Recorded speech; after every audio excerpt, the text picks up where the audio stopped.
Hello guys, good morning. Nag-attend ako ng interview kanina. Pumunta ako ng hospital namin. Dahil nag-apply ako sa ibang ward. At na-interview nga ako.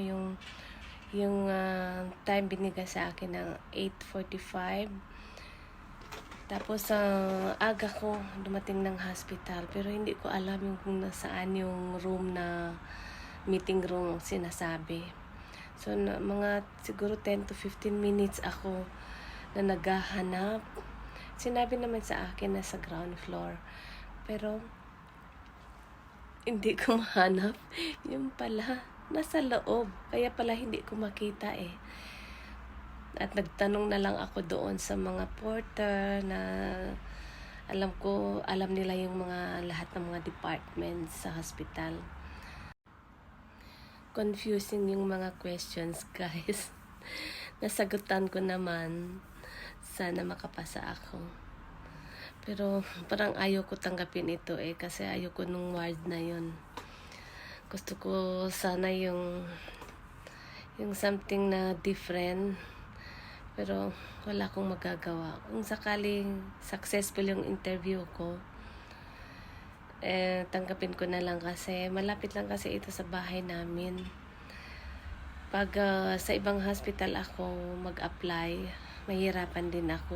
Kailangan ko magising ng early morning para makarating doon ng on time. Subukan ko mag-apply sa ibang hospital. Marami namang hospital dito malapit sa amin. Kaso magbabas ako ng mga 20 to 25 minutes. So, mahirapan ako. Samantala, dito sa hospital namin na ito, pwede pang lakarin kung walang service, kung walang transport.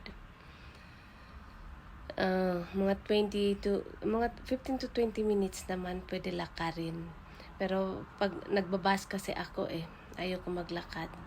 So, mga 5 to 6 minutes lang by bus.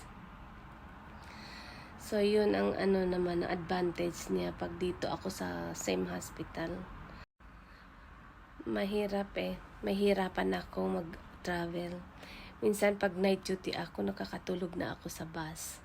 Lumalampas na ako ng aming bahay. Kaya ayoko mag-night duty. So, ngayon, pag ako ay matanggap sa ibang ward, kailangan ko namang mag-night duty. Wala akong choice. Yun ang patakaran. So, anyway guys, pray for me na sana matanggap ako at pwede ko na rin pagtiyagaan itong ward na ito para lang may trabaho ako at hindi ako maging standby lang. Hindi pa naman ako nag-resign sa dati kong ward. Gusto ko lang talaga umalis. Gusto ko lang talaga ibang experience naman. Kaya tayo ay hindi bumabata, tumatanda na. Kaya habang kaya pa, gusto ko ma-experience ang mga iba-ibang trabaho, iba-ibang responsibilities.